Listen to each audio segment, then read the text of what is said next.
Good afternoon and thanks for joining us. I'm Judy Simpson. It is Poultry Education Day here on Across the Fence. We won't be cooking any chicken, but we will be meeting some Vermont 4-H members who've proven that they know their chickens and their eggs. We'll not only meet the 4-H'ers, we'll also meet their chickens. To get started, I want to welcome back Martha Manning. Martha is a 4-H educator with UVM Extension and a big part of the 4-H poultry program. It's great to see you again. Thank you very much. Now, this year's 4-H Poultry Day was held at Johnson State College.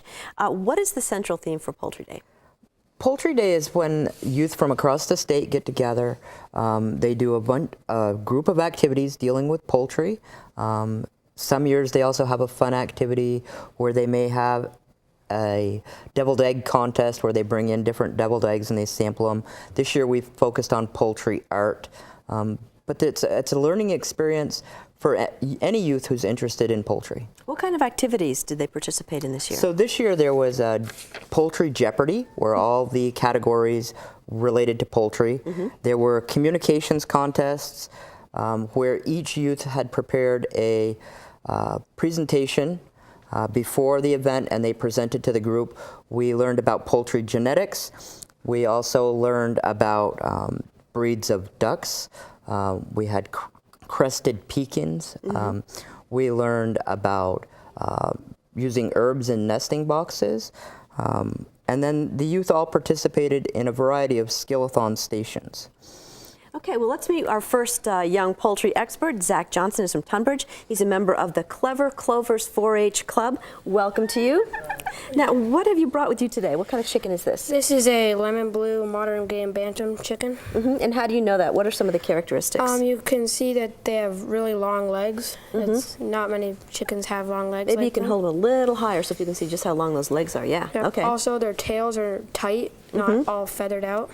Now, is this a chicken that you purchased or did you hatch it? Or? We hatched this last year on our farm. What do you like about this particular bird?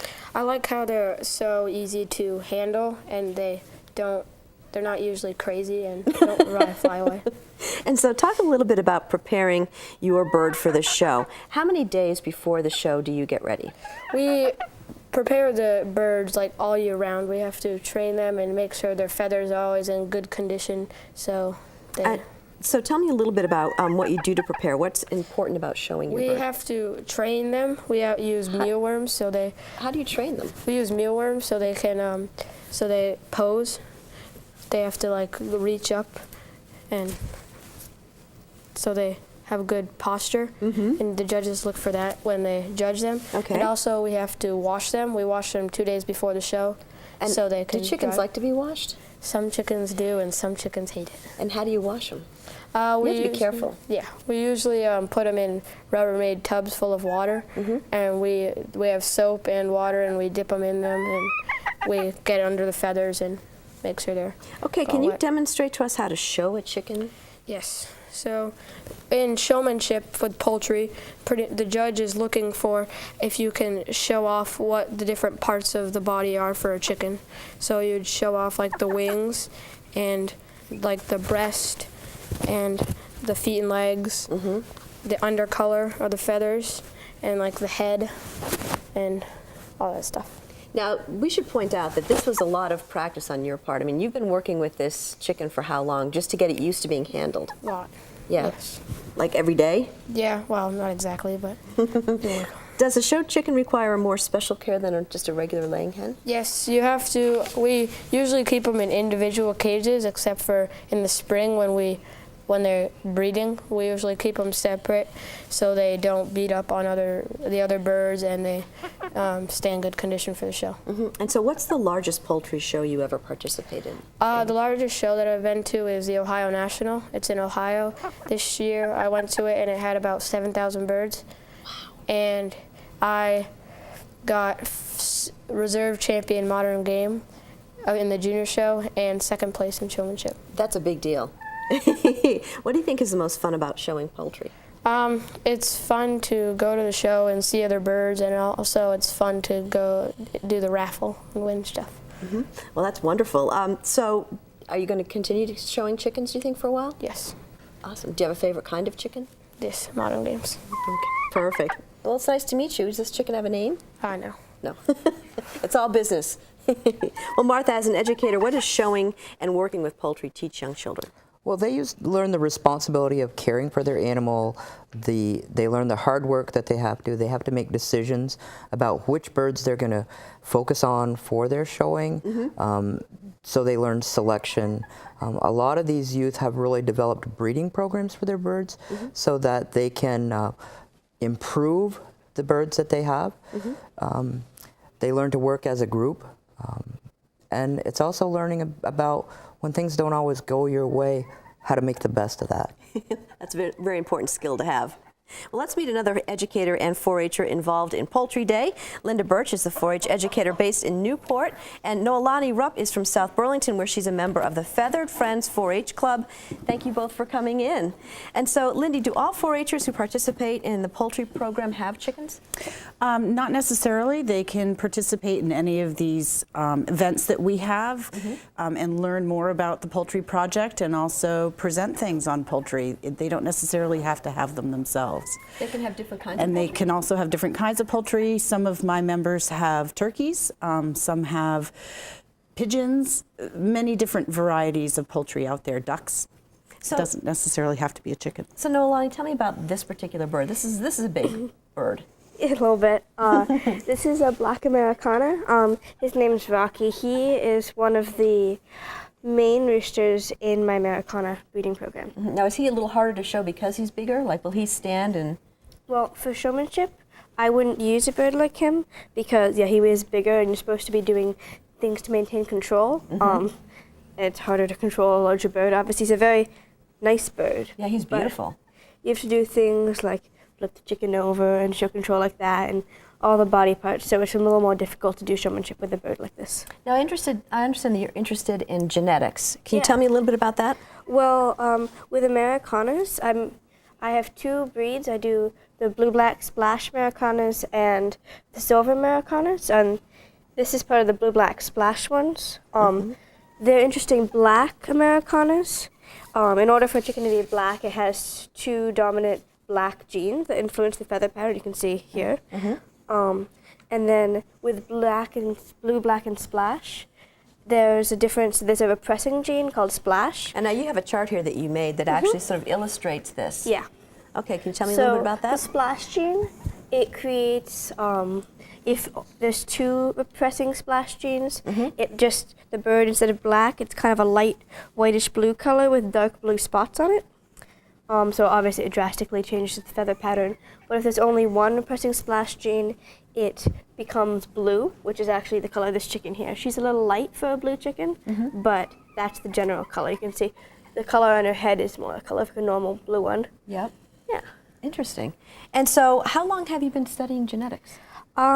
Genetics I've just been looking into over the last year and a half. And so what made an impression on you about studying genetics, do you think? And I like to know how things work, and normally it's like technology or just the way like machines go around, but I think something that's alive, seeing how that happens and why, is really cool. Now, do you show chickens as well? I do. Tell me a little bit about that. Well, I showed right now two breeds of chickens, the silver Americanas and the blue-black splash, which are technically three different varieties, but they're grouped together because you can see on the Punnett square, when you breed blue, black, and splash together, you'll always get a blue, black, or splash chick. And So, go ahead. So I don't want to interrupt you. well, I mean, in the Punnett square, a black parent, such as Rocky here, over a splash dam, you'd say, you would get blues every time. Oh, really? See, Okay. the one black gene and then the one repressing splash gene, it's blue. So now what skills have you gained in the poultry program? Oh, well, definitely confidence in public speaking. Hard work, you have to work very hard and stick with something in order to really get the results in chicken showing, because it's over a long period of time working with your bird, but not only like breeding your bird, picking out the best ones, and the whole goal is to do well at shows. And so, you go to the shows, but there's a lot that goes into getting a bird ready, right? I mean, you spend a lot of time. Yeah, obviously you work with the birds, make sure they're friendly. And the cage training is a interesting part. The idea, you make a noise, the bird, he might go and leave. Okay, he might take He's supposed off. to make a noise, and they're supposed to emit. Oh, hey, honey. So he's a little frightened. It's just slippery. See? Oh, okay, he doesn't like that. But the idea, you make a noise, you give them the treat, and then in order to get the treat, they have to perk up. And then so when the judge comes around, they're supposed to be posing for them because there's a special way that they should stand. There's a book called The Standard of Perfection, and it describes how all the chickens in their the perfect form would look, and that's what breeders are striving for when they're showing their chickens. That's what the judges look against. So it's down to the very last thing. Like in the Americana breed, Yep. the tail is supposed to come from, if the flat line here is at 180 degrees, it's supposed to be exactly like a 45-degree angle. And there's the specific kind of comb and a beak color and eye color. And so do you show this guy, and how does he do? Oh, he did pretty well. I have him mainly for breeding purposes, but I did bring him to the last show I went to. He's actually a gift from Zach's dad, who also really? breeds this kind of chicken.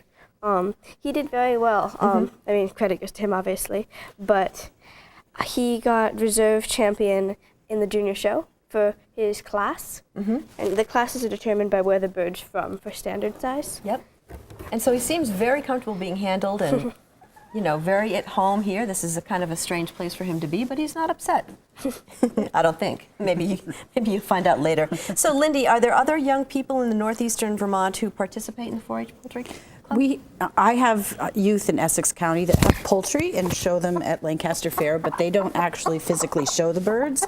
They have them on exhibition, and they're judged against the standards of perfection based on their breed. So it's something that we're trying to encourage kids to learn more about the project and come to the events that we have so that they can maybe expand what they're doing other than raising them for just eggs or meat. Yeah, and it might be kind of a nice entryway for someone who's interested in animals but can't actually have, livestock. Yep. So you don't need a whole lot of room for chickens. Exactly. And so besides show poultry, what other programs or activities can young people participate in with their poultry?